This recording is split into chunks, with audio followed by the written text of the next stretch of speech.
Olá, bem-vindos a mais uma leitura aqui no Som dos Livros, o canal de audiobooks predileto para quem ama livros. Eu me chamo Carla e você é sempre bem-vindo por aqui. Deixe seu like e inscreva-se para mais vídeos como esse toda semana.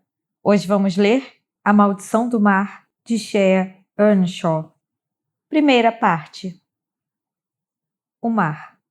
Em 1822, as três irmãs chegaram a Sparrow, no Oregon, a bordo de um navio de comércio de pele chamado Lady Astor. Naquele mesmo ano, o navio naufragou na Baía Além do Cabo. Estavam entre os primeiros habitantes que se estabeleceram na recém-fundada cidade costeira e vagavam pelo novo mundo como pássaros de pernas longas, com cabelos caramelo ondulado e pele de alabastro. Elas eram bonitas, bonitas demais, o povo da cidade diria mais tarde. Marguerite, Aurora e Hazel se apaixonavam com frequência e pelos homens errados, aqueles cujo coração já pertencia a outro alguém. Eram sedutoras, provocantes e, para os homens, impossíveis de resistir. Mas o povo da cidade de Sparrow entendia que as irmãs eram muito mais do que isso. Eram bruxas, conjurando feitiços para tornar os homens infiéis. Então, no fim de junho, quando a lua nada mais era que uma farpa no céu encoberto, amarraram pedras aos tornozelos das irmãs. Elas foram jogadas no oceano, e assim, como o navio em que chegaram, afundaram e sumiram. 1. Tem uma velha fotografia tirada na década de 1920 de uma mulher em um circo itinerante, submersa num imenso tanque de água, o cabelo loiro ondeado ao redor da cabeça, as pernas escondidas sobre uma falsa cauda de sereia feita de tecido metálico e costurada de forma a insinuar escamas. Esguia e angelical, os lábios comprimidos, prendendo o fôlego em meio à água gelada. Vários homens estão parados em frente ao aquário, observando-a como se fosse real. Somos facilmente enganados pelo espetáculo, não é mesmo? Eu me lembro dessa fotografia toda primavera, quando a cidade de Sparrow começa a ser tomada pelos boatos sobre as três irmãs que se afogaram além da boca do porto, depois da ilha Lumiere, onde moro com minha mãe. Consigo ver as três irmãs flutuando como fantasmas delicados nas sombras abaixo da superfície, inconstantes e preservadas, como a sereia do espetáculo. 2 séculos atrás, quando foram jogadas às profundezas, será que elas lutaram para ficar acima da superfície? Ou permitiram que o peso das pedras a arrastasse para o leito frio e rochoso do Pacífico?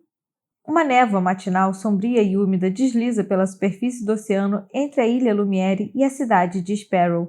A água parece tranquila quando caminho pela doca. Começo a desamarrar o esquife, um barco de fundo chato com 2 bancos e um motor de popa. Não é o ideal para enfrentar tempestades e vendavais, mas é perfeito para um pulo até a cidade. Otis e Elga, os gatos tigrados que apareceram misteriosamente na ilha há 2 anos, me acompanham até a água, miando como se lamentassem minha partida. Saio todas as manhãs à mesma hora, atravessando a baía antes do sinal da primeira aula. Economia global, uma matéria que jamais vou usar. E toda manhã eles me seguem até a doca. O facho de luz intermitente do farol varre a ilha. Por um momento passa por uma silhueta parada sobre o penhasco na rochosa margem ocidental. Minha mãe. Os braços dela estão cruzados à frente do velho suéter cor de caramelo, justo no corpo frágil. Ela olha para o vasto Pacífico como faz toda manhã, esperando alguém que nunca voltará, meu pai. Olga se esfrega em meus jeans, arqueando o lombo ossudo, erguendo a cauda e pedindo colo, mas não tenho tempo. Levanto o capuz de minha capa de chuva azul marinho, cobrindo a cabeça, embarco e puxo a corda do motor até que volte à vida. Em seguida, manobro o esquife para o nevoeiro. Não consigo ver a costa ou a cidade de Sparrow através da névoa, mas sei que está lá. Mastros altos e pontiagudos como espadas se erguem da água. São armadilhas, naufrágios de tempos passados. Quem não conhece o caminho tem grandes chances de acertar o barco em um dos destroços que ainda assombram essas águas. Abaixo de mim, uma teia de cascos incrustados de cracas, elos de correntes enferrujadas sobre proas em frangalhos, peixes hospedados em escotilhas apodrecidas, os cordames há muito corroídos pela água salgada, um cemitério de navios. Como os pescadores locais, que singram a névoa sombria até o mar aberto, eu consigo navegar pela baía de olhos fechados. A água é fria e profunda aqui. Enormes navios costumavam trazer suprimentos até o porto, porém não mais. Agora apenas pequenos barcos de pescas e balsas de turistas aparecem. Os marinheiros dizem que essas águas ainda são assombradas, e eles estão certos. O barco bate de encontro à lateral da doca 11, vaga 4, onde fica atracada enquanto estou na aula. A maioria dos jovens de 17 anos tem carteira de motorista e velhos carros enferrujados comprados via internet ou herdados de irmãos mais velhos. Em vez disso, eu tenho um barco e nenhuma vontade de ter um carro. Ajeito no ombro a mochila de lona pesada com os livros e corro pelas ruas cinzentas e escorregadias até a escola secundária de Sparrow. A cidade de Sparrow foi fundada no encontro de dois cumes, exprimida entre a montanha e o mar, o que torna deslizamentos de terra comuns aqui. Algum dia, talvez, ela será completamente arrastada. Empurrada para a água e enterrada sobre 12 metros de chuva e lodo. Não existem cadeias de fast food em Sparrow, nenhum shopping ou cinema, nenhuma Starbucks, embora tenhamos uma cafeteria. Nossa pequena cidade está protegida do mundo exterior, congelada no tempo. A população é de gritantes 2.024 habitantes, mas esse número cresce todo o ano no dia 1º de junho, quando os turistas invadem a cidade e tomam conta de tudo. Rose está parada no gramado na frente da escola, digitando no celular. O cabelo ruivo rebelde brota de sua cabeça em cachos indisciplinados que ela odeia. Mas sempre invejei o modo como seus fios vigorosos não aceitam ser domados, amarrados ou presos, ao passo que o meu cabelo liso e castanho não pode ser coagido de nenhuma configuração alegre ou com algum balanço. E eu tentei. Mas cabelo escorrido é apenas cabelo escorrido. Você não vai me dar um perdido essa noite, vai? Pergunta ela ao me ver arqueando as sobrancelhas. Ela guarda o celular na sacola de livros outrora branca, mas agora desenhada com caneta permanente e marcadores coloridos, em uma colagem de azul noturno, verde floresta e rosa chiclete. Um grafite policromático que não poupou nenhum espaço. Rose quer ser uma artista. Não, Rose é uma artista. Está determinada a se mudar para Seattle e cursar um instituto de arte quando nos formarmos. E quase toda semana ela me lembra de que não quer ir sozinha, então devo acompanhá-la e ser sua colega de quarto. Compromisso que evitei assumir desde o 9º ano. Não é que eu não queira fugir dessa cidade chuvosa e horrível. Eu quero, mas me sinto presa. O peso da responsabilidade cai sobre mim como um manto. Não posso deixar minha mãe sozinha na ilha. Sou tudo o que lhe resta, a única coisa que ainda aprende a realidade. E talvez seja tolice, ingenuidade até, mas também alimento a esperança de que meu pai volte um dia. Em meus devaneios, ele aparece na doca como num passe de mágica e caminha até a casa, como se o tempo não tivesse passado. Eu preciso estar aqui caso ele o faça. No entanto, conforme o 2º ano do ensino médio chega ao fim e o 3º se aproxima, sou forçada a analisar a realidade de que meu futuro pode estar aqui em Sparrow. Talvez eu nunca saia desse lugar. Posso ficar presa aqui. Vou continuar na ilha, lendo a sorte nas folhas de chá servido em xícaras de porcelana branca, como minha mãe costumava fazer antes do meu pai sumir e nunca mais voltar. Os locais conduziam suas embarcações pela enseada, às vezes em segredo, sobre uma lua fantasma, às vezes no meio do dia, porque tinham uma pergunta urgente que precisava de resposta. E eles se sentavam em nossa cozinha, tamborilando no tampo da mesa de madeira, esperando que minha mãe lhes revelasse seu destino. Mais tarde, antes de partir, deixavam notas dobradas ou amassadas ou esticadas na mesa. Minha mãe enfiava o dinheiro em uma lata de farinha guardada na prateleira ao lado do fogão. Talvez seja essa a vida que me espera, sentada à mesa da cozinha, o doce aroma do chá de camomila ou lavanda e flor de laranjeira presa ao cabelo, correndo os dedos pela borda da caneca e encontrando mensagens no caos das folhas. Vislumbrei meu futuro naquelas folhas muitas vezes, um garoto soprado do mar, naufragado na ilha, seu coração batendo selvagem no peito, a pele feita de areia e vento, e meu coração incapaz de resistir. É o mesmo futuro que vi em cada xícara de chá desde os 5 anos, quando minha mãe me ensinou a decifrar as folhas. Seu destino descansa no fundo de uma xícara de chá. Havia sussurrado ela com frequência antes de me mandar para a cama. E a ideia desse futuro se agita dentro de mim sempre que penso em deixar Sparrow, como se a ilha me atraísse de volta, meu destino enraizado aqui. Não vou dar um perdido, considerando que eu nunca disse que iria, respondo a Rose. Não vou deixar que perca outra festa, Swan. Ela inclina o quadril para o lado, enganchando o polegar direito na alça da sacola. Ano passado, Hannah Potts colou em mim até o amanhecer. Não quero repetir a dose. Vou pensar no assunto. A festa Swan sempre teve dupla finalidade. Marca o início da temporada Swan e também a festa do fim do ano escolar. Uma celebração regada a álcool, um bizarro misto de excitação pelo fim das aulas e o pavor iminente da temporada Swan. Em geral, as pessoas ficam mega chapadas e ninguém se lembra de nada. Nada de pensar, apenas vá. Quando você pensa demais nas coisas, acaba desistindo. Ela tem razão. Eu gostaria de querer ir. Gostaria de me importar com festas na praia, mas nunca me senti confortável em situações assim. Sou a garota que mora na Ilha Lumiere, cuja mãe enlouqueceu e o pai sumiu, que nunca sai depois da aula, que prefere passar as tardes lendo tabelas de maré e observando barcos no porto em vez de encher a cara com desconhecidos. Se não quiser, você nem precisa se fantasiar, acrescenta ela. Vestir uma fantasia nunca foi uma opção, ao contrário da maioria dos cidadãos de Sparrow que mantém um traje do início dos anos 1800 de prontidão no fundo do armário para a festa Swan. Eu não tenho uma fantasia. O sinal da primeira aula toca e seguimos a procissão de alunos pela porta de entrada principal. O cheiro do corredor é uma mistura de cera e madeira podre. As janelas, de folha única e mal vedadas, chacoalham a tarde inteira com o vento. As luminárias piscam e zumbem. Nenhum dos armários fecha direito por causa de um desnível do alicerce. Se eu conhecesse outra cidade, outra escola, talvez achasse esse lugar deprimente. Em vez disso, a chuva que se infiltra pelo telhado e que pinga nas carteiras e nos pisos dos corredores durante as tempestades de inverno parece familiar. É como um lar para mim. Rose e eu não assistimos às primeiras aulas juntas, então caminhamos até o fim do corredor A e paramos ao lado do banheiro feminino antes de nos separarmos. Só não sei o que falar para minha mãe. Admito, descascando o restante do esmalte Blueberry Blitz do polegar esquerdo. Rose me obrigou a passar essa cor durante uma de nossas noites de cinema em sua casa, há 2 semanas. Foi a noite em que ela decidiu que, para se enquadrar em um curso sério de arte em Seattle, precisava assistir aos clássicos de Alfred Hitchcock, como se filmes assustadores em preto e branco de algum modo pudessem sagrá-la uma artista séria. Fala que vai a uma festa, ué. Conta pra ela que você tem uma vida, ou apenas fuja. Provavelmente ela nem vai perceber que você saiu. Mordo o lábio e paro de cutucar a unha. Deixar minha mãe sozinha, mesmo por uma noite, é algo que me deixa apreensiva. E se ela acordar de madrugada e perceber que não estou mais em minha cama? Acharia que eu fugi como meu pai? Sairia à minha procura? Faria algo impulsivo e estúpido?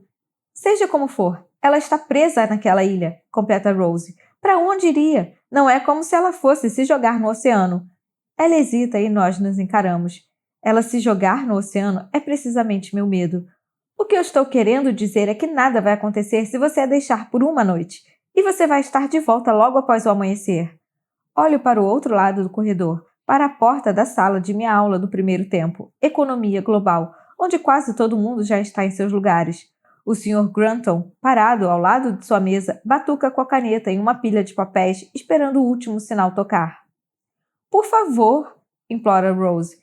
É a noite mais importante do ano, e eu não quero ser a derrotada que vai sozinha novamente. Um leve sibilar acompanha a palavra sozinha. Quando Rose era mais nova, sofria de sigmatismo. Todos os seus S's soavam como X. Na escola primária, as crianças costumavam ridicularizá-la toda vez que um professor pedia que lesse em voz alta na frente da classe. Depois de visitas regulares a um fonoaudiólogo em Newport, 3 vezes por semana durante o primeiro ano do ensino médio, ela saiu do casulo e abriu as asas. Minha melhor amiga, sibilante e desajeitada, tinha renascido, confiante e destemida. Muito embora sua aparência não tenha, de fato, mudado, ela agora brilhava como uma bela espécie exótica que eu não reconhecia, enquanto eu permanecia a mesma.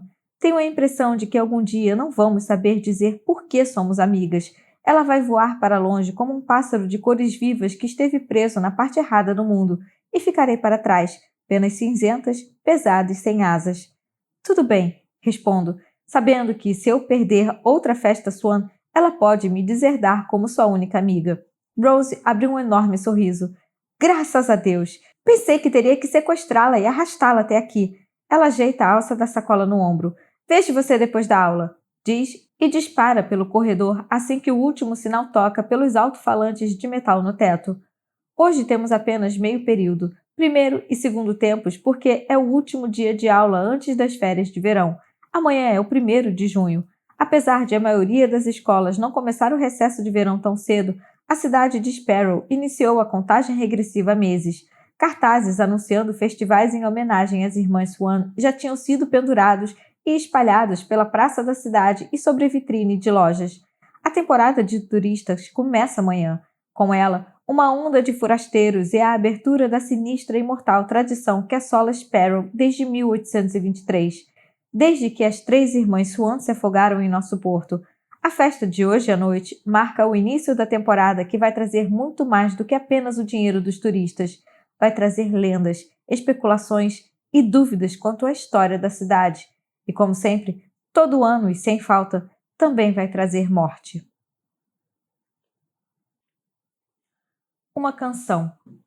Começa com um suave canto murmurado na maré, um som tão tênue que pode ser apenas o vento soprado pelas persianas de madeira, pelas escotilhas dos barcos de pesca ancorados ao longo das fendas estreitas de portas destrancadas. Mas depois da primeira noite, a harmonia de vozes se torna inegável, um hino encantado, singrado pela superfície da água, frio e delicado e sedutor. As irmãs Swan despertaram. 2. As portas da escola se escancaram logo antes do meio-dia, e um desfile ruidoso de estudantes é liberado na atmosfera pegajosa do início da tarde.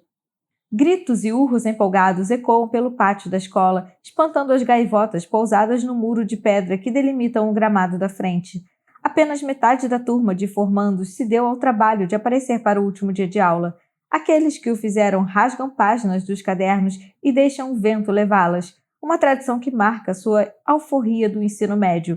O sol, parado no céu depois de queimar a névoa da manhã, parece preguiçoso, derrotado e exausto, incapaz de aquecer a terra ou nossos rostos gelados. Rose e eu marchamos pela Canyon Street em nossas galochas, a barra dos jeans enfiadas para dentro a fim de mantê-los secos. Os casacos abertos na esperança de que o dia clareie e esquente antes da festa de hoje à noite, a qual ainda não tenho certeza se vou comparecer. Na Ocean Avenue, viramos à direita e então paramos na esquina seguinte, onde a mãe de Rose tem uma loja igual a um pequeno bolo quadrado, com paredes de tijolos pintadas de branco e beirais cor-de-rosa. É lá que Rose trabalha todo dia depois da escola. O letreiro acima da porta de vidro diz «Bolos desmemoriados da Alba», em letras imitando glacê cor-de-rosa sobre um fundo cor de creme. No entanto, a placa de madeira começou a azinhavrar, ganhando um tom esverdeado, que terá que ser lavado. Uma luta constante contra a maresia. Meu turno só tem 2 horas, diz Rose, passando a sacola de livros para o outro ombro. Me encontra às 9 nas docas? Claro. Se você tivesse um celular como uma pessoa normal, eu poderia mandar uma mensagem mais tarde. Celulares não pegam na ilha. Lembro pela 100ª vez. Ela deixa escapar um suspiro exasperado. O que é catastroficamente inconveniente para mim. Como se fosse ela quem precisasse enfrentar a ausência de sinal de celular. Você vai sobreviver, digo com um sorriso cínico, e ela devolve os gestos, as sardas espalhadas pelo nariz e pelas maçãs do rosto como constelações de areia dourada. A porta atrás dela se abre de repente com um soar de carrilhões e sinos contra o vidro. Sua mãe, Rosalie Alba, sai para o sol protegendo a vista com uma das mãos, como se estivesse encarando o mundo exterior pela primeira vez desde o último verão. Penny, diz a senhora Alba, abaixando a mão. Como está sua mãe? Na mesma, respondo. A senhora Alba e minha mãe foram amigas um dia, de um modo casual. Às vezes se encontravam para o chá nas manhãs de sábado, ou a senhora Alba aparecia na Ilha Lumiere. As duas assavam biscoitos ou torta de amora quando as amoreiras começavam a tomar conta da ilha, e meu pai ameaçava queimar tudo. A senhora Alba também é uma das únicas pessoas na cidade que ainda pergunta sobre minha mãe. Uma das poucas que ainda se importa. Faz 3 anos que meu pai desapareceu, e é como se a cidade o tivesse esquecido completamente, como se ele nunca tivesse vivido aqui. Mas é bem mais fácil encarar seus olhares indiferentes ao ouvir os boatos que circularam pela cidade nos dias depois de seu sumiço. Para começo de conversa, John Talbot nunca pertenceu a esse lugar, haviam sussurrado. Ele abandonou a mulher e a filha. Ele sempre odiou morar em Sparrow. Ele fugiu com outra mulher. Ele enlouqueceu com a vida na ilha e se jogou no mar. Meu pai era um forasteiro e jamais tinha sido aceito pelos locais. Eles pareceram aliviados quando meu pai se foi, como se ele merecesse. Mas minha mãe cresceu aqui, cursou o ensino médio em Sparrow, depois conheceu meu pai na faculdade em Portland. Eles se amavam e sei que ele nunca teria nos abandonado. Éramos felizes. Ele era feliz. Algo bem mais estranho aconteceu com meu pai há 3 anos. Um dia, ele estava aqui, no seguinte, não mais. Pode dar isso a ela? Pergunta a senhora Alba, estendendo uma pequena caixa cor-de-rosa atada com uma fita de bolinhas brancas. Eu a peguei de sua mão, sentindo a fita com a ponta dos dedos. Qual é o sabor? Limão e lavanda. Uma nova receita que venho testando. A senhora Alba não fazia bolos prosaicos para desejos prosaicos.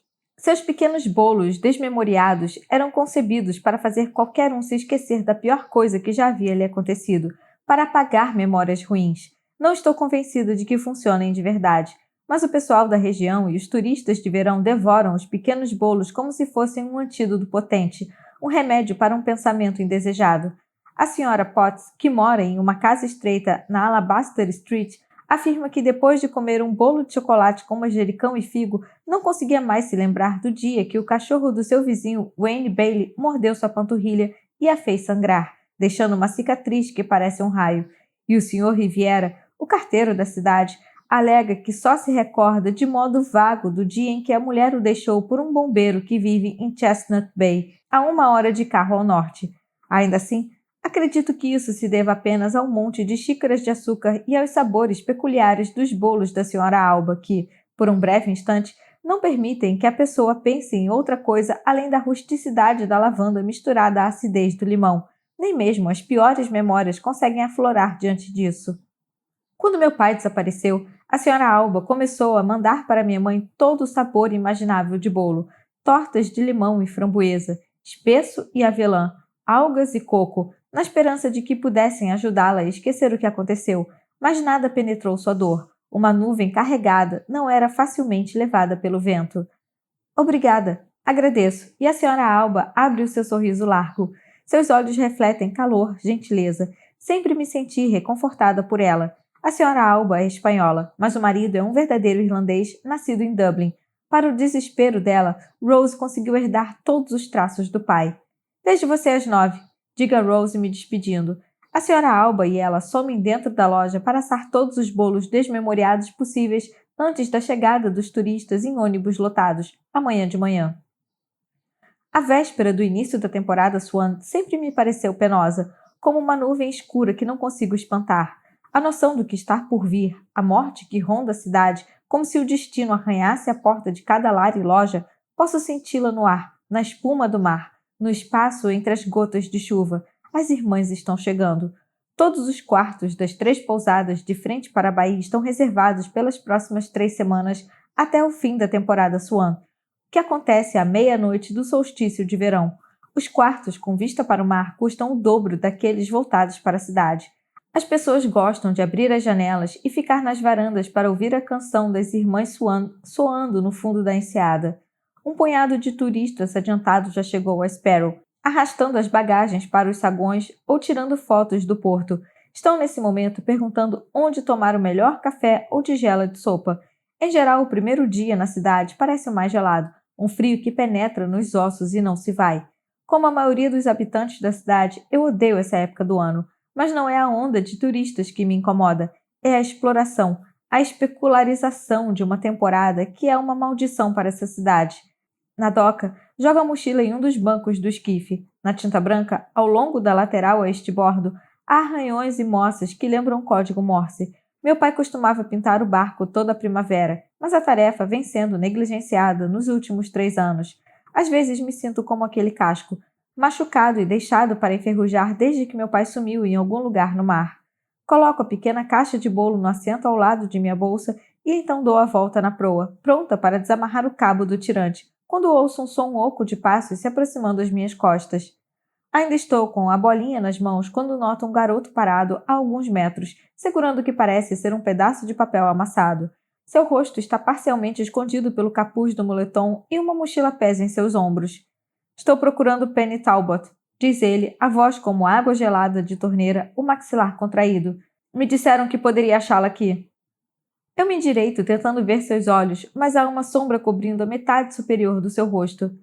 Por que a está procurando? Pergunto meio incerta se quero revelar que eu sou a Penny Talbot. Achei isso na lanchonete Shoulder, responde ele com um tom de dúvida como se não tivesse certeza se havia lembrado o nome correto. Shoulder é um pequeno estabelecimento no fim do Shipley Pier, eleito a melhor lanchonete nos últimos 10 anos pelo Catch, o jornal local. O Catch é um pequeno periódico impresso que emprega o total de 2 pessoas, uma das quais Thor Grandson, filho do dono. Thor está na mesma turma que eu. Durante o ano letivo, as crianças da cidade lotam o Shoulder, mas no verão temos que dividir as banquetas gastas do bar e as mesas da varanda com a horda de turistas. Estou procurando trabalho, acrescenta, erguendo o pedaço de papel detonado para que eu o veja, e então me dou conta do que é. Coloquei um bilhete no quadro de avisos de cortiça do Shoulder cerca de 1 ano antes, procurando ajuda para o farol da Ilha Lumiere, já que minha mãe se tornara quase incapaz de executar qualquer tarefa e eu não conseguia fazer tudo sozinha. Tinha me esquecido disso. Como ninguém apareceu atrás do emprego e depois que o bilhete escrito à mão foi eventualmente soterrado por outros cartões de visitas e filipetas, eu me virei sozinha. Mas agora, de algum modo, esse forasteiro o encontrou em meio à maçaroca de papéis presa ao quadro. Não preciso mais de ajuda. Digo categórica, jogando a bolina dentro do barco e revelando sem querer que sou Penny Talbot. Não quero um estranho trabalhando na ilha, alguém em quem não posso confiar. Quando coloquei o anúncio, minha esperança era de que um pescador desempregado ou talvez alguém da escola se apresentasse, mas ninguém apareceu. Já achou outra pessoa? Pergunta ele. Não, apenas não preciso de ninguém no momento. Ele esfrega a mão na cabeça, baixando o capuz que ocultava seu rosto, revelando olhos intensos e severos, verdes como a floresta depois da chuva. Ele não parece um errante, sujo ou como se estivesse tomando banho num banheiro de posto de gasolina. Aparenta ter a minha idade, talvez 1 ou 2 anos mais velho, mas ainda tem toda a pinta de um forasteiro, desconfiado e atento aos arredores. Ele tensiona o maxilar e morde o lábio inferior, olhando por cima do ombro para a margem, a cidade brilhante sobre o sol da tarde, como se salpicada de glitter. Veio para a temporada Swan? Pergunto, concentrando meu olhar no garoto. Para o quê? Ele me encara. Um quê de determinação em cada movimento, o piscar da pálpebra, o tremor dos lábios antes da fala. Então por que está aqui? É óbvio que ele não faz ideia do que seja a temporada Swan. Era o ponto final do ônibus. Verdade. Sparrow é a última parada da rota de ônibus que serpenteia a costa do Oregon, parando em pitorescas vilas costeiras até chegar aqui. A rochosa cadeia de montanhas bloqueia a continuação de qualquer estrada ao longo do litoral, então o tráfego precisa ser desviado para o interior por vários quilômetros. Escolheu uma péssima hora para visitar Sparrow, comento, desamarrando a última corda, mas sem soltá-la, para que o esquife não se afaste da doca. Ele enfia as mãos nos bolsos da calça. Por quê? Amanhã é 1º de junho. Pela expressão rígida, impassível, posso dizer que ele não sabe mesmo no que se meteu. Desculpe, não posso ajudá-lo. Lamento, em vez de tentar explicar todos os motivos pelos quais seria melhor se ele apenas pegasse o ônibus de volta amanhã. Pode procurar trabalho na fábrica de conservas ou em um dos barcos de pesca, mas geralmente não contratam gente de fora. Ele assente, mordendo o lábio de novo e olhando para além de mim, para o oceano, para a ilha à distância. E quanto a um lugar para ficar? Pode tentar uma das pousadas, mas normalmente estão lotadas nessa época do ano. A temporada de turistas começa amanhã. 1º de junho? Repete ele, como se elucidando essa data misteriosa que obviamente significa algo para mim, mas não para ele. Sim, eu embarco e puxo a corda do motor. Boa sorte! E o deixo parado na doca enquanto atravesso a baía em direção à ilha. Olho para trás várias vezes e ele ainda está lá, observando a água como se não soubesse o que fazer a seguir. Por fim, olho para trás e ele se foi. 3. A fogueira solta faíscas no prateado céu noturno. Rose e eu descemos a trilha irregular até Cooper's Beach, o único trecho de costa em Sparrow que não é cercado por rochas e penhascos íngremes. É uma extensão estreita de areia preta e branca que acaba em uma caverna subaquática cujo interior apenas alguns dos mais corajosos e estúpidos garotos já tentaram alcançar a nado. Você deu a ela o bolo desmemoriado? Pergunta Rose como um médico que receita um remédio e quer saber se houve algum efeito colateral ou melhora. Depois que voltei à Ilha Lumiere, depois de uma chuveirada no velho banheiro em frente ao meu quarto e de examinar meu pequeno closet retangular, tentando decidir o que vestir no evento de hoje à noite, enfim decidido por jeans branco e um grosso suéter preto para espatar o frio da noite, Fui até a cozinha e presenteei minha mãe com o bolo desmemoriado da senhora Alba. Ela estava sentada à mesa, observando uma xícara de chá. Outro? Perguntou com tristeza quando deslizei o bolo para ela. Em Sparrow, a superstição tem tanto peso quanto a lei da gravidade, ou a previsibilidade das tabelas de maré. Para a maioria dos habitantes de Sparrow, os bolos da senhora Alba têm a mesma probabilidade de ajudar minha mãe que um vidro de comprimidos prescritos pelo médico. Assim, ela obedientemente deu pequenas dentadas no petit foire de limão e lavanda, com cuidado para não deixar cair nenhuma migalha no suéter bege grande demais, as mangas enroladas até o meio dos braços pálidos e ossudos. Não acho que tenha se dado conta de que hoje é o último dia de aula, que acabo de terminar meu segundo ano do ensino médio e que amanhã é o 1º de junho. Não é como se tivesse perdido todo o senso de realidade, mas os limites de seu mundo se tornaram indistintos, como quando se aperta a tecla mudo no controle remoto. Ainda é possível ver a imagem na TV. As cores estão todas lá, mas não há som. Pensei tê-lo visto hoje, murmurou ela, parado na margem abaixo do penhasco olhando para mim. Seus lábios tremeram de leve. Os dedos deixaram cair algumas migalhas de bolo no prato à sua frente. Mas foi só uma sombra, um jogo de luz. Sinto muito, mãe. Falei tocando seu braço com suavidade. Ainda consigo ouvir o som da porta de tela batendo na noite que meu pai saiu de casa. Lembro o modo como ele caminhou até a doca, os ombros curvados contra a maresia, o passo cansado. Eu o observei partir naquela noite de tempestade há 3 anos e ele jamais voltou.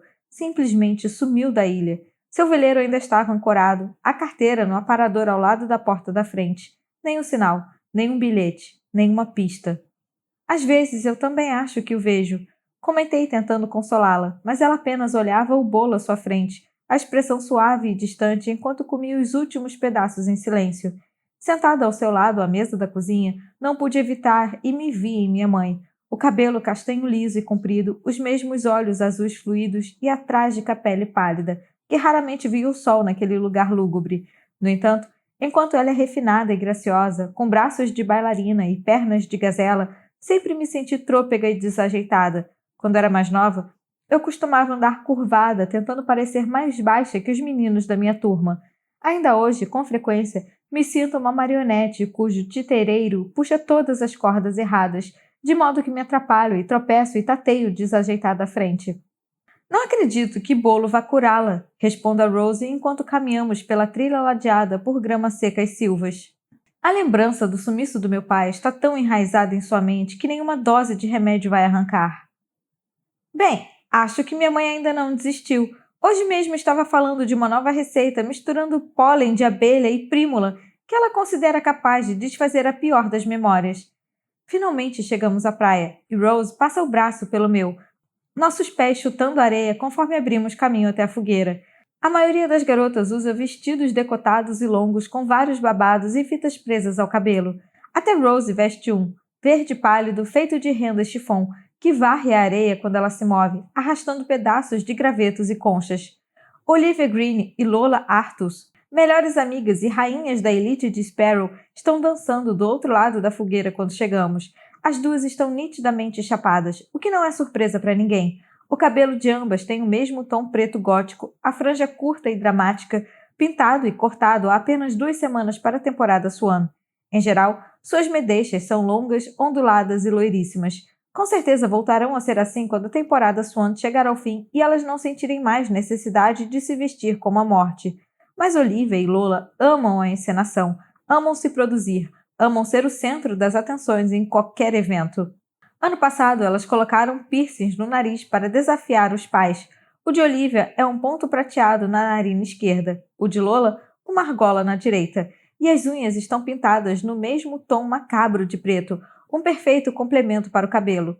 Elas giram em círculos ao lado da fogueira, jogando os braços para o alto e meneando a cabeça de um lado para o outro, em um arremedo de personificação das irmãs Swan. Duvido que elas tenham feito algo tão idiota há 200 anos. Alguém entrega uma cerveja a Rose, que por sua vez a passa para mim. Tomo o primeiro gole. Às vezes, nos fins de semana, roubamos cervejas ou meia garrafa de vinho branco da geladeira de seus pais.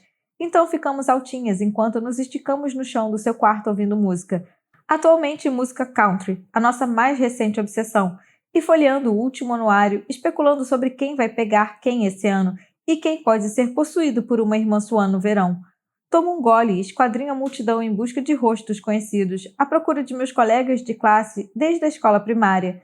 Tenho a nítida impressão de que não conheço nenhum deles, não de verdade. Conversei superficialmente com alguns. Você anotou os capítulos que temos que ler para a aula de história do Sr. Sullivan no terceiro tempo? Tem uma caneta para me emprestar?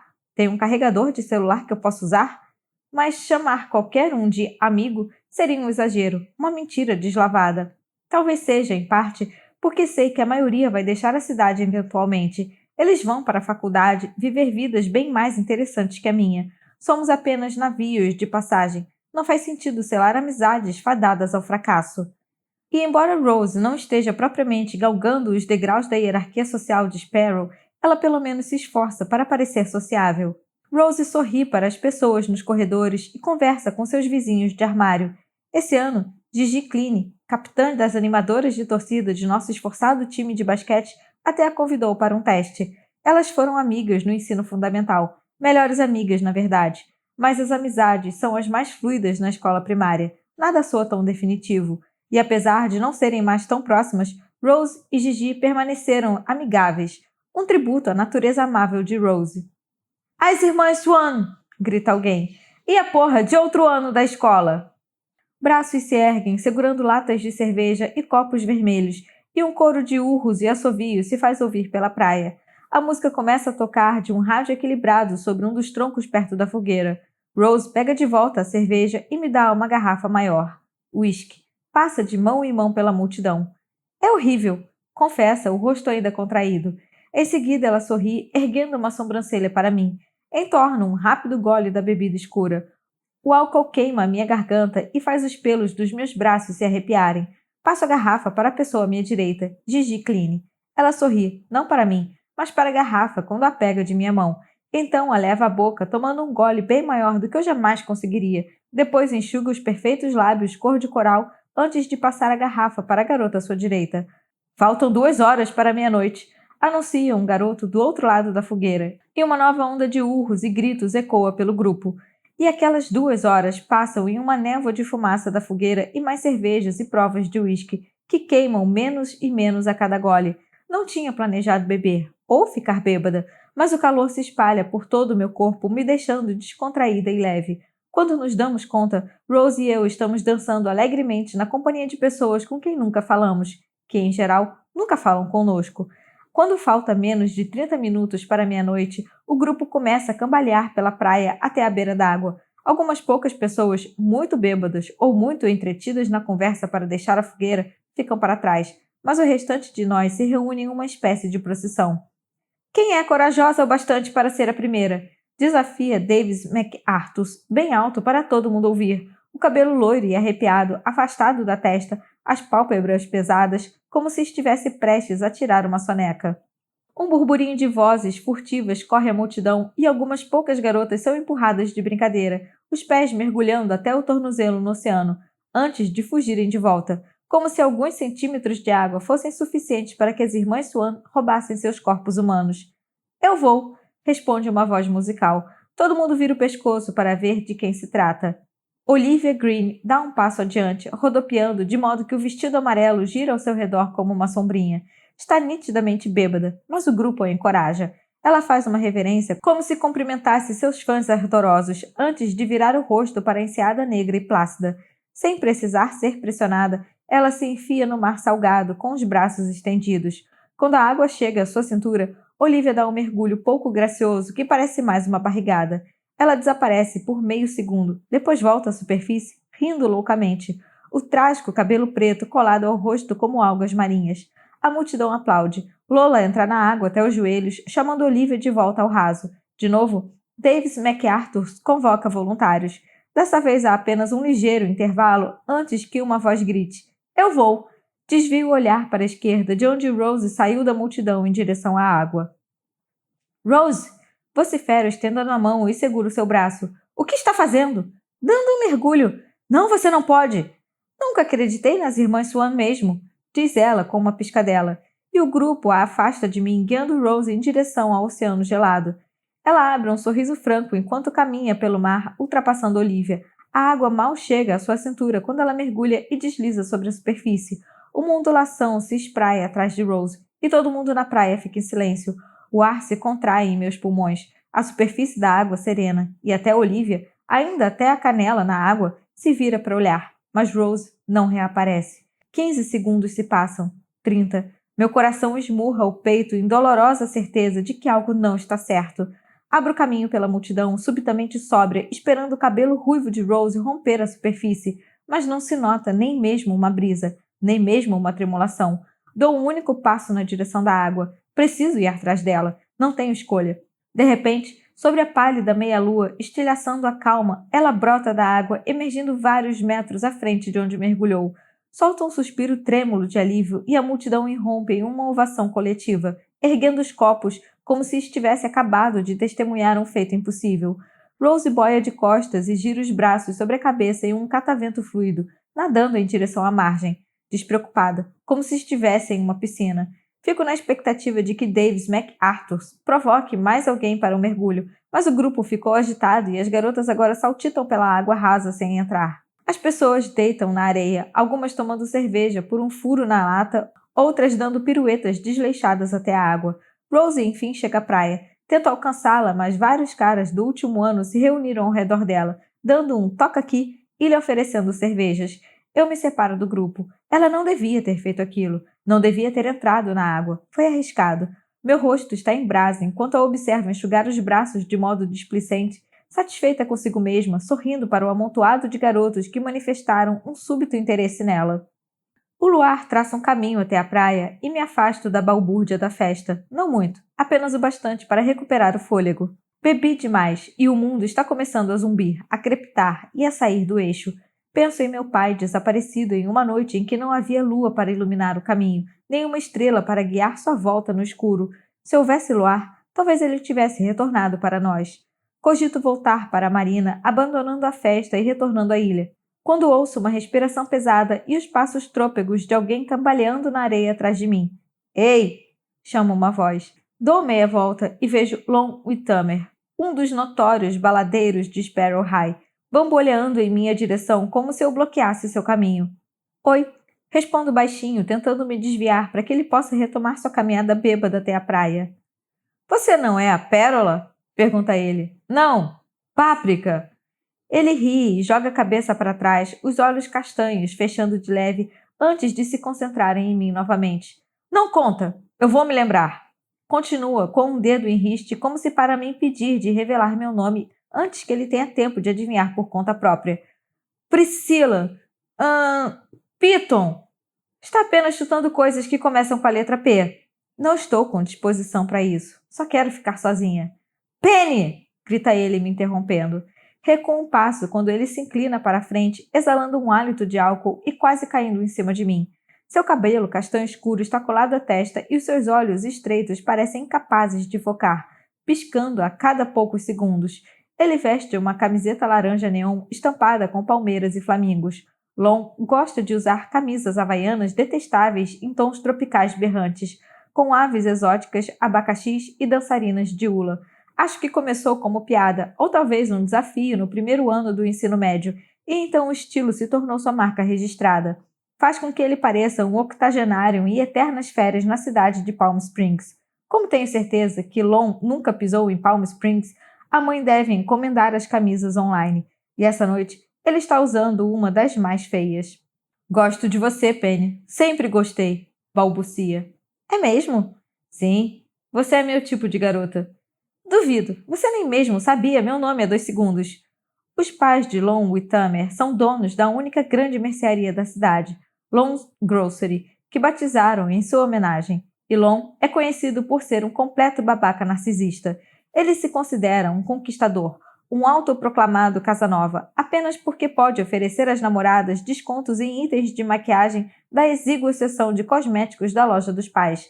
Ele usa isso como um troféu, que só entrega a meninas que considera dignas, mas também é conhecido por trair as namoradas e já foi flagrado inúmeras vezes pegando outras garotas em sua caminhonete vermelha cromada, com suspensão elevada e paralamas. Basicamente é um idiota que não merece nem mesmo o fôlego gasto para mandá-lo sumir. Por que você não entrou na água? Pergunta ele, malicioso, chegando mais perto outra vez. Como fez sua amiga? Ele afasta o cabelo da testa e os fios ficam espetados por causa do suor ou da água do mar. Eu não quis. Tem medo das irmãs Swan? Sim, tenho. Respondo com sinceridade. Ele semicerra os olhos e um sorriso estúpido curva seus lábios. Talvez devesse nadar comigo. Não, obrigada. Vou voltar para a festa. Você nem se fantasiou? Observa os olhos passeando por meu corpo como se ele estivesse chocado com a minha aparência. Lamento desapontá-lo. Começo a dar a volta, mas ele me segura e crava os dedos em meu braço. Não pode sair assim. Ele soluça, fecha os olhos novamente, em seguida os abre de repente como se tentasse continuar acordado. Ainda não nadamos. Eu já disse que eu não vou entrar na água. Claro que vai. Ele sorri brincalhão como se eu estivesse me divertindo tanto quanto ele e começa a me arrastar para o raso. Pare! Uso minha outra mão para empurrá-lo, mas ele continua a recuar mais para dentro da enseada. Pare! Grito. Me larga! Olho para a praia, para o grupo de pessoas, mas estão todos muito excitados e bêbados e distraídos para me ouvir. Só um mergulho, ele diz ainda sorrindo, arrastando cada palavra conforme pulam nos seus lábios. Nós cambaleamos com água até a canela e dou um murro em seu peito. Lon faz uma breve careta, então sua expressão muda, torna-se zangada, e ele arregala os olhos. Agora é que você vai entrar mesmo, anuncia ele mais ríspido. Ele puxa o meu braço de modo que tropeço e afundo ainda mais, mas não o bastante para arriscar ser possuída por uma irmã Swan. Mesmo assim, meu coração começa a martelar, o medo bombeando o sangue para as minhas extremidades e inundando de pânico minhas veias. Levanto o braço novamente, pronta para esmurrar sua cara e impedir que me arraste mais para o fundo, quando alguém aparece à minha esquerda, alguém que não reconheço. Tudo acontece em um instante. O estranho dá um empurrão no peito de Lon, de cuja garganta sai um som estrangulado. Seu aperto e meu braço cede ao mesmo tempo em que ele perde o equilíbrio. De repente começa a retroceder, caindo na água agitando os braços. Dou um passo incerto para trás, tomando fôlego, e a pessoa que empurrou Lon segura meu braço para me firmar. Você está bem? Pergunta ele. Assinto, o coração ainda acelerado. A alguns metros, Lon se levanta com a água pela cintura, engasgando e tossindo e enxugando o rosto. A camisa laranja berrante agora está encharcada. Que merda! Grita, encarando o estranho ao meu lado. Quem você pensa que é? Pergunta Lon, marchando em nossa direção. Pela primeira vez, realmente olho para o rosto do estranho, tentando reconhecê-lo. O ângulo preciso das maçãs do rosto e o nariz retilíneo. E então percebo, é ele, o garoto das docas que procurava trabalho, o forasteiro. Ele veste o mesmo moletom preto e jeans escuro, mas está mais perto agora e posso ver com clareza suas feições. A pequena cicatriz junto ao olho esquerdo, o modo como os lábios se comprimem em uma linha fina, o cabelo curto e preto salpicado de gotículas de maresia. Seu olhar ainda é duro e inflexível, mas sobre o luar ele parece mais exposto, como se eu fosse capaz de encontrar alguma pista na curva dos seus olhos ou no tremor de sua garganta ao engolir. Mas não tenho tempo de perguntar o que está fazendo ali, porque, de repente, Lon o enfrenta, berrando que ele é um babaca e ameaçando acertar sua cara por ter a audácia de jogá-lo na água daquele jeito. O garoto sequer vacila. O olhar desce até Lon, que é uns bons 15 centímetros mais baixo, e embora os músculos em seu pescoço se contraiam, ele parece alheio à ameaça de surra feita por Lon. Quando Lon, enfim, toma fôlego, o garoto ergue uma sobrancelha como se quisesse ter certeza de que o outro havia acabado suas lamúrias antes de responder. Forçar uma garota a fazer qualquer coisa que ela não queira é razão mais que suficiente para quebrar sua cara. Começa ele, com a voz firme. Por isso sugiro que peça desculpas e evite uma visita ao pronto-socorro para levar pontos, além de uma dor de cabeça pela manhã. Plom pisca, abre a boca para vomitar alguma réplica que, com certeza, consiste mais de xingamentos que de real substância. Em vez disso, ele pensa melhor e cerra os dentes. Parada ao lado de ambos, me parece óbvio que Lon perde em peso, músculos e experiência, e ele deve achar o mesmo, porque vira o rosto para me encarar e engole o orgulho. Desculpe, resmunga. Posso ver que o magoa dizer aquilo, o rosto contorcido de desgosto, as palavras afiadas e estranhas em sua boca. Com certeza ele nunca pediu desculpas a uma garota na vida, talvez jamais tenha se desculpado com ninguém. Em seguida, ele se vira e se arrasta pela praia de volta ao grupo, as roupas encharcadas de água do mar deixando um rastro atrás de si. Obrigada. Agradeço, saindo da água. Meus sapatos e a parte de baixo dos meus jeans brancos estão ensopados. Os ombros do garoto relaxam pela primeira vez. Aquele cara não era o seu namorado, era? Não! Exclamo, balançando a cabeça. Só um babaca elitista da escola. Nunca conversei com ele antes. Ele me dá um meio aceno e olha de mim para a festa, agora a todo vapor. A música ecoa, garotas guincham e pulam ao largo da água. Os garotos brigam e amassam latas de cerveja entre as palmas das mãos. O que você está fazendo aqui? Pergunto, semicerrando os olhos para ele, acompanhando o arco de suas sobrancelhas no ponto em que se juntam. Vim dormir na praia, não me dei conta de que havia uma festa. Planeja dormir aqui? Era a ideia, ao lado das rochas. Seus olhos fitam a margem onde o penhasco se ergue íngreme e acidentado, o final abrupto da praia. Suponho que ele tenha verificado as pousadas da cidade, mas não houvesse vagas, ou talvez ele não possa arcar com a diária de um quarto. Não pode dormir aqui, avisou ele. Por que não? Às 2 da manhã, a maré vai inundar todo aquele trecho de praia perto do penhasco. Os olhos verdes escuros se estreitam. Em vez de questionar para onde devia mudar seu acampamento, ele pergunta: Qual é a dessa festa? Tem algo a ver com o 1º de junho? É a festa Swan, para as irmãs Swan. Quem são elas? Nunca ouviu falar delas? Pergunto. Sinceramente, acho que é a primeira vez que encontro um forasteiro que chega a Sparrow sem a menor ideia do que se passa aqui. Ele balança a cabeça, depois baixa o olhar para o meu sapato ensopado, meus dedos nadando em água do mar. Você devia se secar na fogueira, aconselha ele. Você também está molhado, argumento. Ele entrou na água tanto quanto eu. Estou bem. Se vai dormir ao ar livre hoje à noite, provavelmente deveria se secar para não morrer congelado. Ele olha para a praia, para a face escura do penhasco, onde tinha planejado dormir, então assente.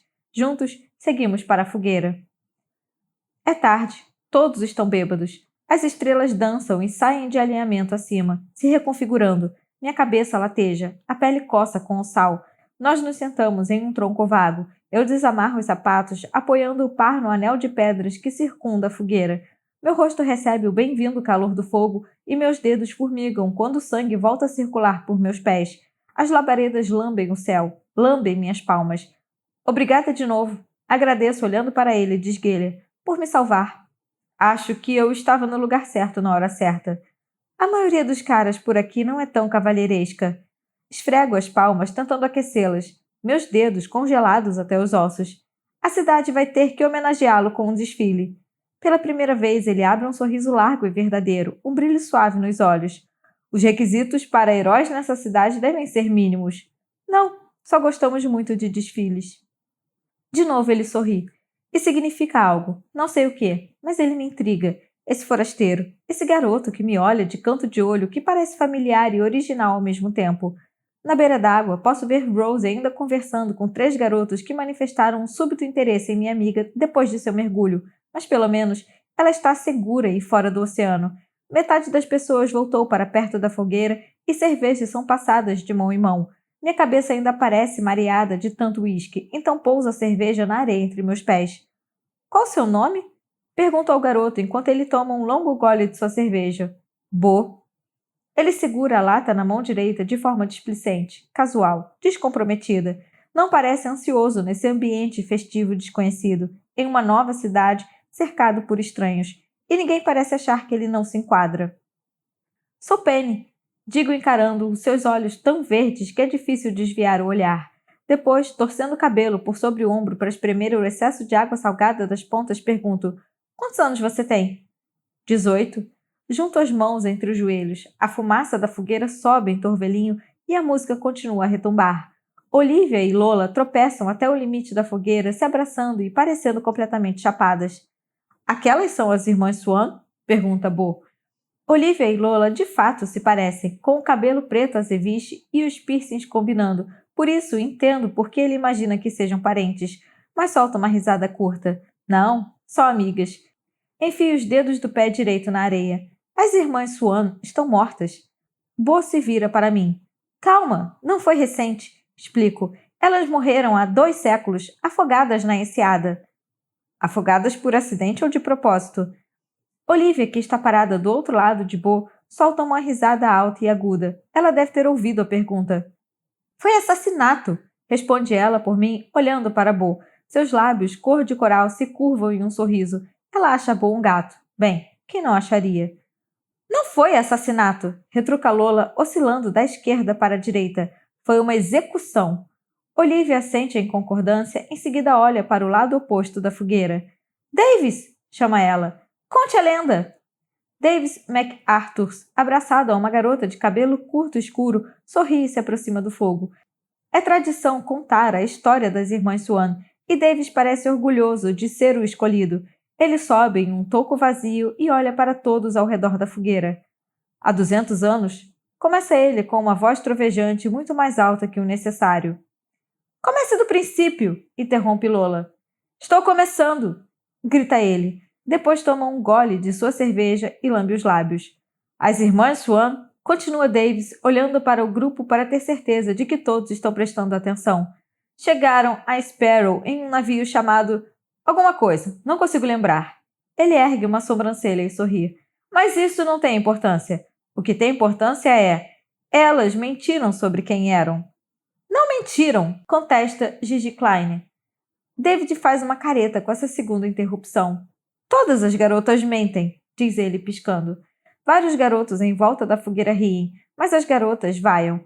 Uma chega a jogar uma lata de cerveja vazia na cabeça do narrador, que mal consegue se desviar. Gigi bufa, balançando a cabeça frustrada. Elas eram lindas, argumenta. Não tinham culpa se nenhum homem dessa cidade conseguia resistir a elas. Não conseguiam evitar se apaixonar, mesmo os casados. Não eram apenas bonitas, sinto vontade de dizer. Eram elegantes e charmosas e encantadoras, diferente de tudo que essa cidade já havia visto. Crescemos conhecendo as histórias, a lenda das irmãs, como os cidadãos de Sparrow acusaram as 3 irmãs de bruxaria de possuir a mente de seus maridos, irmãos e namorados, mesmo que não tivesse sido sua intenção fazer os homens se apaixonarem por elas. Não era amor, berra Davis. Era luxúria. Talvez, concorda Gigi, mas não mereciam o que fizeram com elas. David ri, o rosto vermelho com o calor do fogo. Elas eram bruxas. Gigi revira os olhos. Talvez essa cidade as odiasse porque eram diferentes, porque é mais fácil matar a aceitar que os homens do lugar são babacas, misóginos e cabeças duras. 2 garotas paradas ao meu lado explodiram em risadas, cuspindo sua bebida. Bo me encara com olhos penetrantes. Em seguida fala tão baixo que só eu posso ouvir. Elas foram mortas porque eram bruxas? Jogadas na enseadas com pedras atadas aos tornozelos. Respondo devagar. Não eram necessárias muitas provas para se acusar alguém de bruxaria naquela época. A maioria dos cidadãos já odiava as irmãs Swan, então foi um veredito fácil e rápido. Ele me olha com intensidade, com certeza porque pensa que estamos inventando a história toda. Se não eram bruxas, contra-argumenta Davis, encarando Gigi, porque elas voltaram no verão seguinte e em todos os verões desde então. Gigi dá de ombros como se não quisesse mais discutir e joga a lata de cerveja nas chamas, ignorando Davis. Ela cambaleia para longe da fogueira na direção da margem. Talvez você seja possuída por uma irmã Swan hoje à noite, grita Davis às suas costas. Então veremos se vai continuar achando que elas não são bruxas. Davis vira o resto da cerveja e amassa a lata nos dedos. Ao que parece, superou completamente a ideia de contar a lenda das irmãs Swan, já que desce desajeitado do tronco e recoloca o braço sobre os ombros da garota de cabelo curto. O que ele quis dizer com voltaram no verão seguinte? Pergunta Bo. Em 1º de junho, no verão após o afogamento das irmãs, começa observando as chamas consumindo a madeira seca da praia.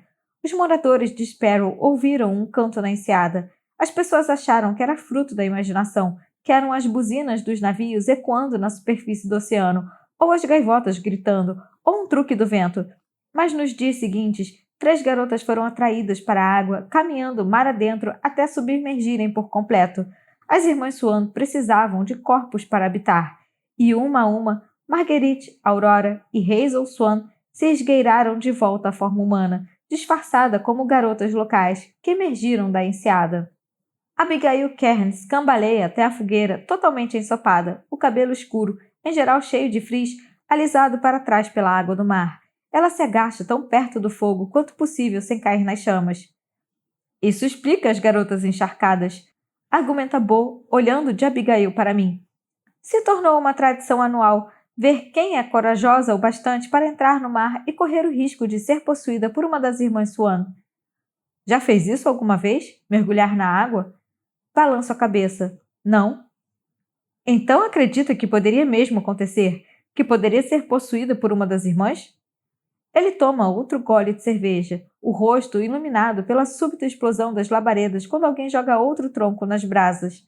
Sim, acredito, porque acontece todo ano. Já viu acontecer? Não exatamente. Não é como se as garotas saíssem da água e anunciassem que agora são Marguerite, ou Aurora, ou Hazel. Elas precisam se integrar, agir normalmente. Por quê?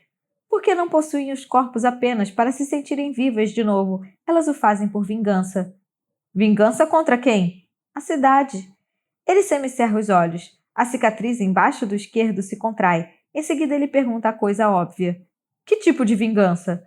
Meu estômago embrulha um pouco. Minha cabeça lateja nas têmporas. Eu queria não ter bebido tanto. As irmãs Swan são colecionadoras de garotos. Respondo, pressionando levemente um dedo contra a têmpora direita. Sedutoras. Tão logo cada uma possui um corpo, os afogamentos começam. Faço uma pausa dramática, mas Bo nem mesmo pisca. Seu rosto enrijece de súbito como se congelado em um pensamento que ele não consegue ignorar. Talvez não estivesse esperando que a lenda envolvesse mortes reais.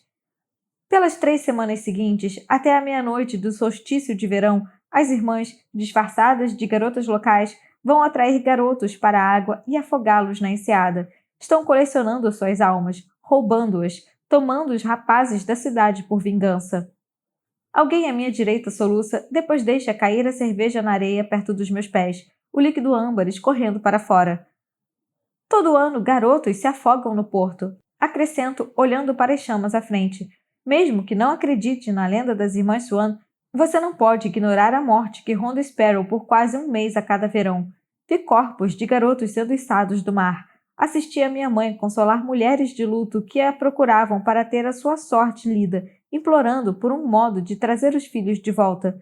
Minha mãe dando tapinhas em suas mãos e oferecendo pouco mais que a promessa de que a dor eventualmente a amainaria. Não há como trazer de volta os meninos que foram levados pelas irmãs. Há apenas aceitação. E não são apenas garotos locais.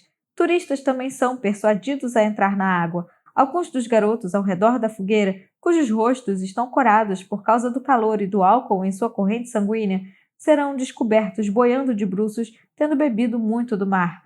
Mas no momento, nem pensam naquilo. Todos se acreditam imunes, até não o serem. Eu me sinto nauseada ao pensar que alguns desses garotos, que conheço desde sempre, não vão sobreviver ao verão. Alguém deve ver quem os afoga. Diz Bo, a curiosidade agora evidente. É difícil não se sentir atraído pela lenda que se repete, sem falta toda a temporada. Ninguém jamais testemunhou o momento em que são atraídos para o mar. Os corpos sempre são descobertos quando já é tarde demais. Talvez eles mesmos se afoguem? É a teoria da polícia, que tudo não passa de algum pacto de suicídio idealizado por estudantes do ensino médio, que os garotos se sacrificam pelo bem da lenda para mantê-la viva. Mas você não acredita nisso? É bem forte, não acha? Suicidar sem benefício de um mito? Sinto o coração acelerar ao me lembrar de verões passados, corpos inchados com água do mar, olhos e bocas escancarados como peixes eviscerados conforme eram puxados para as docas na marina. Um arrepio percorre minhas veias. Assim que uma irmã Swan sussurra em seu ouvido, prometendo o toque de sua pele, você não consegue resistir. Ela vai atraí-lo para a água, e então mantê-lo no fundo até que a vida se esvaia de você. Boa balança a cabeça, depois termina sua bebida em um só gole. E as pessoas vêm mesmo prestigiar esses acontecimentos? Turismo mórbido é como chamamos, e geralmente acaba com uma caça às bruxas, com o povo de Sparrow e os turistas tentando descobrir quais garotas locais foram possuídas por uma irmã Swan, tentando determinar quem é responsável pela matança.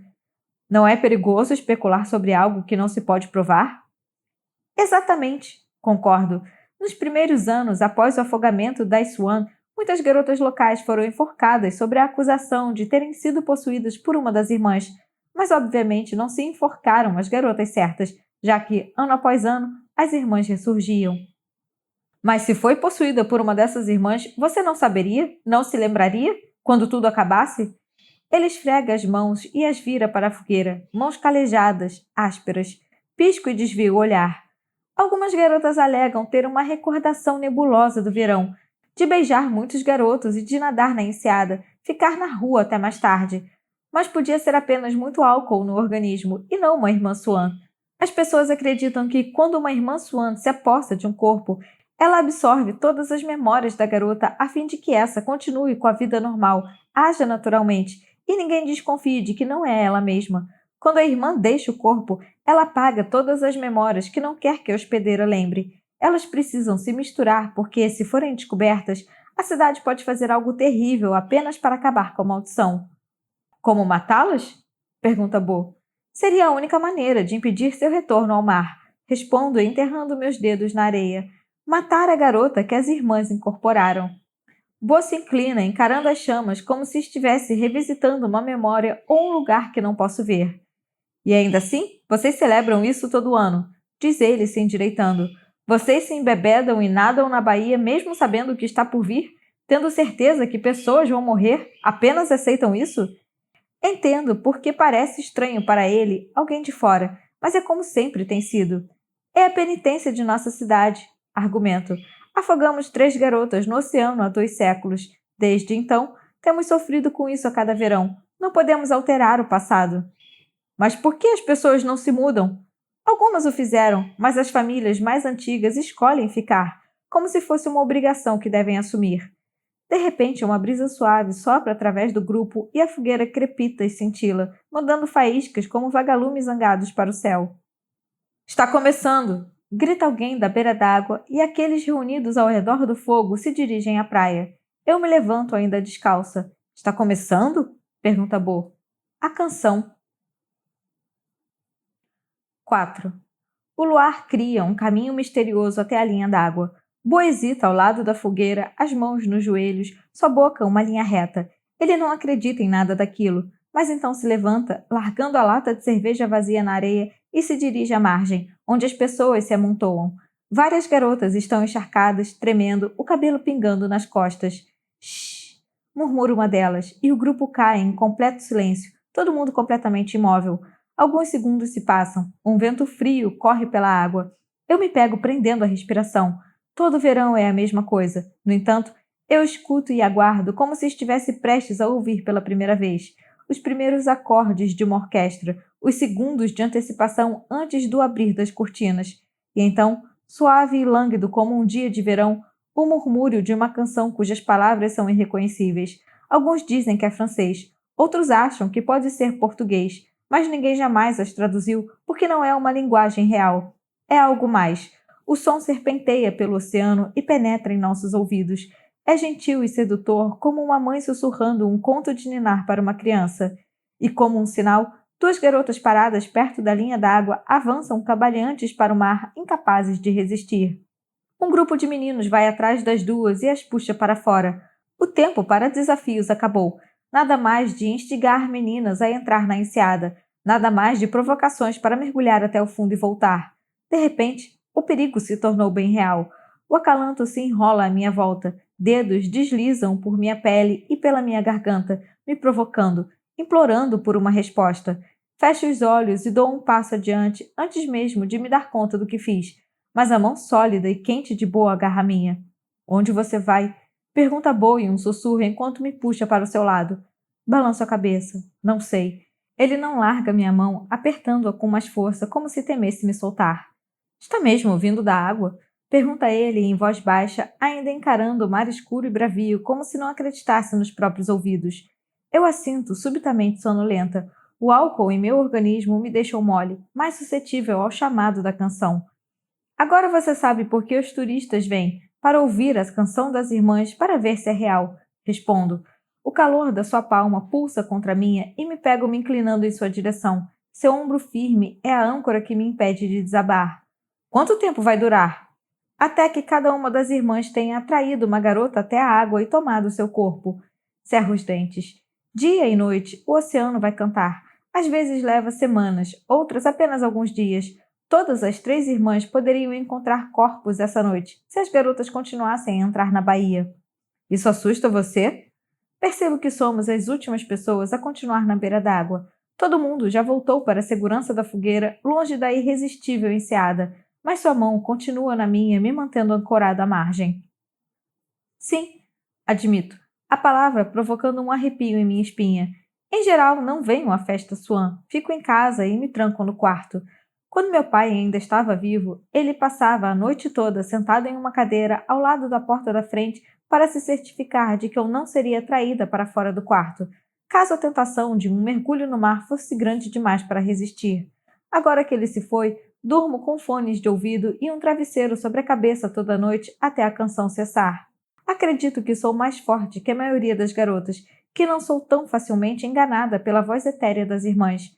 Minha mãe costumava dizer que ela e eu somos como as irmãs Swan, incompreendidas, diferentes, párias vivendo na ilha, sozinhas, lendo a sorte em um universo de folhas de chá. Mas me pergunto se é mesmo possível ser normal em um lugar como Sparrow.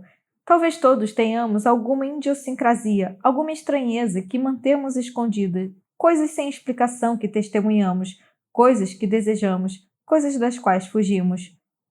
Algumas garotas querem ser possuídas. Digo num sussurro porque é difícil para mim imaginar esse tipo de desejo, como uma medalha de honra. Outras alegam que foram possuídas em verões anteriores, mas não há como provar. É mais provável que queiram apenas chamar atenção.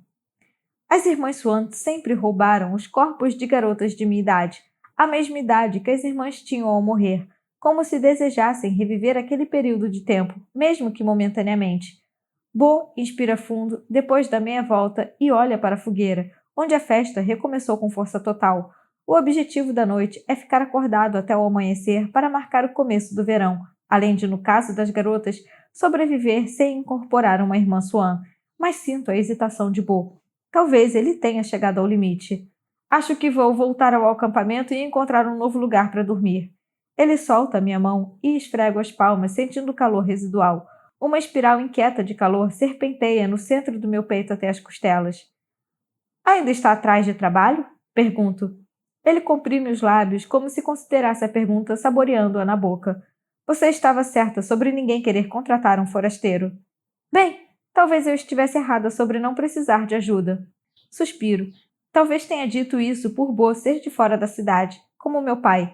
Eu sei que essa cidade pode ser cruel e intolerante. Também sei que ele não vai durar muito sem alguém que o mantenha em segurança, afastado do mar, assim que as 3 irmãs encontrarem novos corpos e começarem a vingança contra a cidade.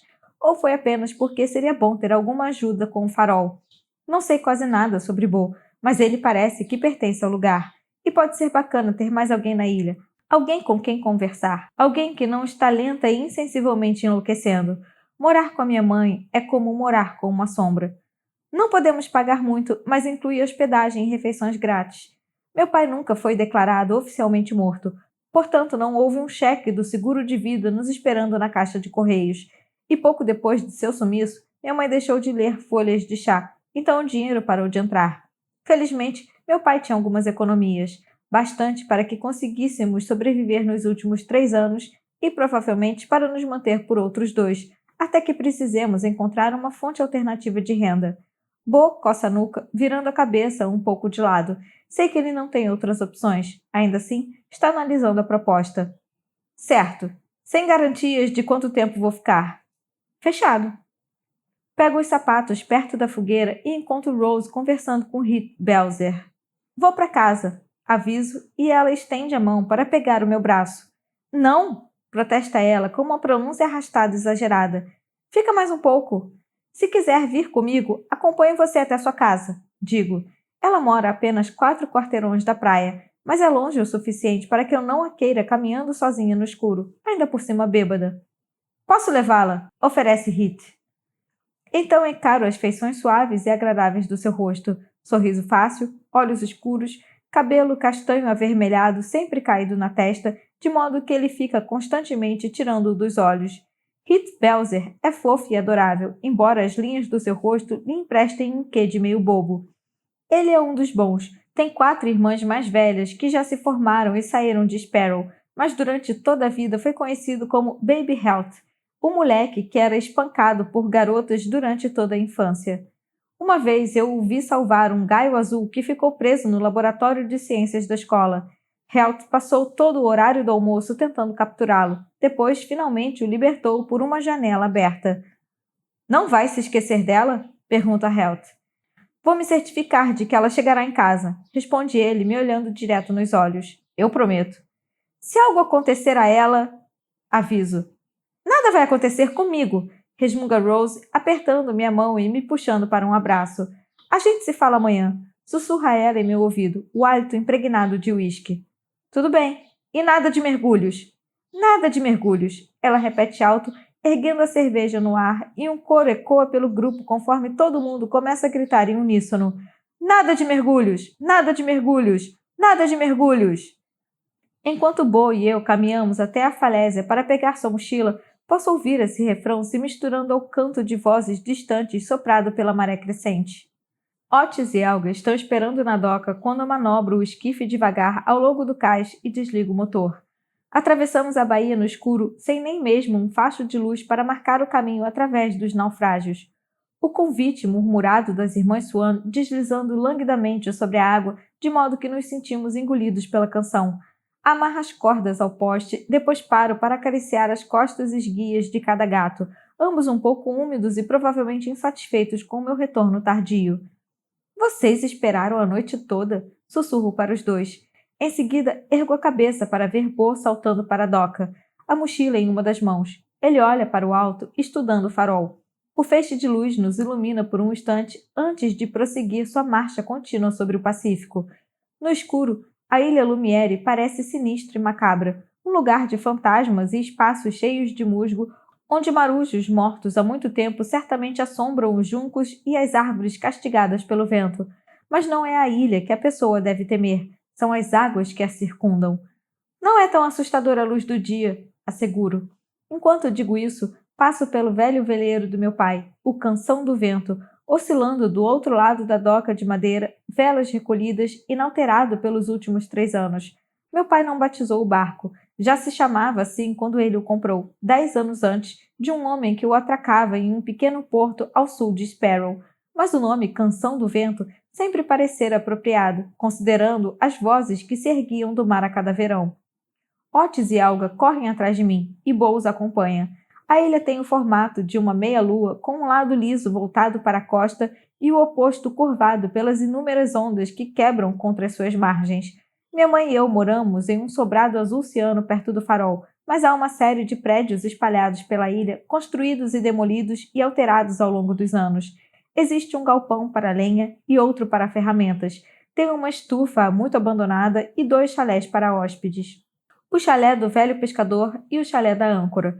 Guio Bo para o mais novo dos dois, um local onde no passado os empregados eram alojados, cozinheiros e equipe de manutenção, quando tais pessoas eram necessárias para manter o lugar funcionando. Sempre morou na ilha? Pergunta ele da escuridão enquanto seguimos o sinuoso e mal conservado caminho de madeira pelo interior da ilha, o ar nebuloso e gelado. Eu nasci aqui. Na ilha? Pergunta. Minha mãe teria preferido um parto no hospital de Newport, a 1 hora de distância, ou pelo menos na clínica de Sparrow, mas o destino é determinado pelo mar por aqui. Quando nasci, uma tempestade de inverno atingiu a costa, cobrindo a ilha com 30 centímetros de neve e deixando a baía com um nevoeiro cerrado. Então ela deu à luz em casa. O redemoinho vertiginoso do álcool ainda pulsa em mim, e minha cabeça parece vazia e dispersa. Meu pai comentava que eu pertenço a esse lugar, que a ilha não quer me deixar partir. Meu lugar pode ser aqui na ilha, mas o do meu pai nunca foi. A cidade sempre odiou que uma pessoa de fora da cidade tivesse comprado a ilha e o farol, mesmo minha mãe sendo uma local. Meu pai era um arquiteto freelancer, projetava casas de veraneio ao longo da costa e até uma nova biblioteca em Pacific Cove. Antes disso, trabalhou em uma firma de arquitetura em Portland, depois que minha mãe e ele se casaram. Mas minha mãe sempre sentiu saudades de Sparrow, sua cidade natal, e desejava ardentemente voltar. Embora não tivesse família aqui, já que meus avós já haviam morrido e minha mãe era filha única, sempre considerara a cidade seu lar. Então, quando viram o classificado de venda da Ilha Lumiere, incluindo o farol que ia ser desativado pelo Estado, já que Sparrow não era mais um grande porto, os dois sabiam que era exatamente o que queriam. O farol era uma construção histórica, um dos primeiros prédios da cidade, e os pescadores ainda precisavam de sua luz para navegar pela baía. Era perfeito. Meu pai tinha até planejado reformar a casa de fazenda algum dia, consertá-la quando tivesse tempo, dar nossa cara. Mas ele não chegou a ter a chance. Quando ele desapareceu, a polícia veio até a ilha, preencheu um relatório e não fez nada. O povo da cidade não se uniu, não organizou equipes de busca, não embarcou em barcos de pesca para esquadrinhar a enseada. Para eles, meu pai nunca havia pertencido à comunidade. Por isso, uma parte de mim odeia essa cidade, esse lugar e essas pessoas, por serem tão insensíveis. Elas temem qualquer um e qualquer coisa diferente, assim como temeram as irmãs Swan há 2 séculos, e as mataram por serem diferentes. Viramos à direita, nos afastando das luzes brilhantes da casa principal e nos embreamos no interior sem iluminação da ilha, até chegar ao pequeno chalé de pedra. Pregadas à madeira da porta estão as palavras Chalé da Âncora, feitas de corda de pesca esfarrapada. A porta não está trancada e, felizmente, quando ligo o interruptor, um abajur de pé do outro lado da sala se acende. Otis e Olga saltam sobre meus pés para dentro do chalé, curiosos sobre o prédio que raras vezes tiveram a oportunidade de explorar. Está frio e úmido e o cômodo cheira a mofo. Na cozinha, ligo o interruptor e uma luz tremula no teto. Eu me ajoelho, pego o fio da geladeira e ligo na tomada da parede. De imediato, o aparelho começa a zumbir. Um pequeno quarto fica logo depois da sala. Uma cômoda de madeira descascada está encostada à parede e uma cama de metal se encontra sobre a janela. Há um colchão, mas nenhum travesseiro ou coberta. Vou trazer lençóis e uma colcha amanhã, aviso a ele. Trouxe um saco de dormir. Boa larga a mochila no chão perto da entrada. Vou ficar bem. Tem lenha no galpão logo acima do caminho se quiser acender o fogo. Não há comida na cozinha, mas temos bastante na casa principal. Você vai passar lá pela manhã para o café. Obrigado. Só queria que não estivesse tão... Não tenho certeza do que quero dizer, de como me desculpar pelo chalé estar tão escuro e mofado. É melhor do que dormir na praia, diz ele antes que eu consiga encontrar as palavras certas, e sorrio, me sentindo subitamente exausta e tonta e com sono. Vejo você pela manhã, digo.